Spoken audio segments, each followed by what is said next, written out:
Les négociations, elles se sont terminées le 20 février, sans accord, donc sans accord pourri non plus, puisque, rappelons-le, elles devaient avoir lieu dans un cadre contraint. Il n'y avait aucune raison de réouvrir la négociation, sauf que le gouvernement a imposé une réouverture de négociation avec une lettre de cadrage qui imposait des économies sur le dos des chômeurs extrêmement lourdes. Cette contrainte était tellement lourde qu'il n'y a pas eu d'accord le 20 février et que donc c'est le gouvernement qui reprend la main.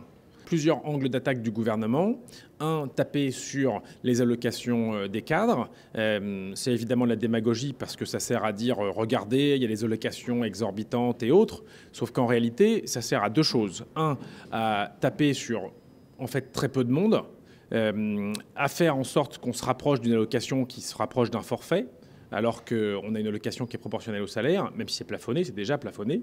Et ça sert évidemment à dire, puisqu'on tape sur les cadres, on peut taper sur les autres.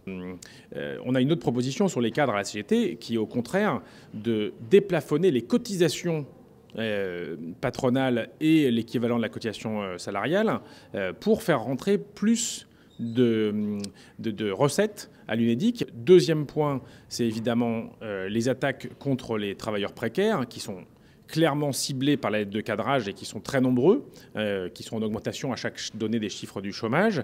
Et là, c'est là qu'intervient la polémique où la ministre a dit le 26 février que quand même il fallait que c'était une question d'équité. Il y avait un chômeur sur 5 qui gagnait plus au chômage qu'en travaillant. Or, c'est faux. C'est de la manipulation de chiffres.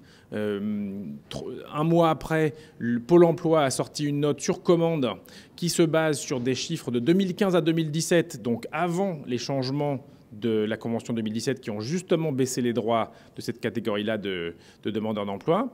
Même l'UNEDIC, qui est pourtant un organisme coprésidé par le MEDEF et la CFDT, même l'UNEDIC trouve qu'il y a peut-être 4% de chômeurs concernés. Et encore, à chaque fois, ce sont des gens dans les tout petits revenus, des travailleurs très précaires qui gagnent un tout petit peu de salaire avec des CDD et un peu d'allocation. Évidemment, il y a une autre question, qui est la question des contrats courts, des contrats précaires.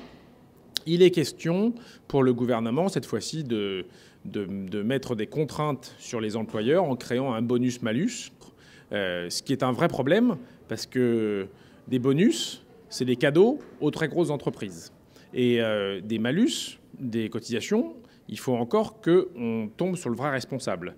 Nous, la CGT, on propose qu'il n'y ait pas de bonus, mais qu'il y ait une sorte de malus, mais partagé entre les donneurs d'ordre et les sous-traitants.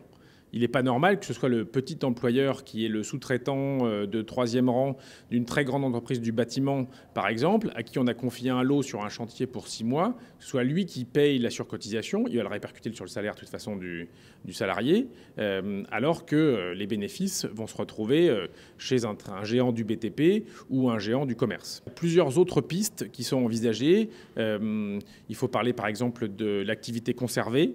Ça, c'est un système qui risque de tomber sur le dos de gens qui ont plusieurs employeurs et qui en perdent un.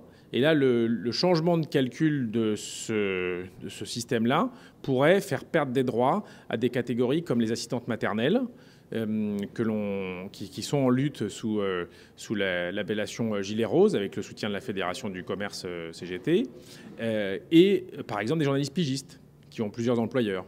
Donc on est en train de travailler aussi pour qu'il y ait des mobilisations dans ce domaine-là.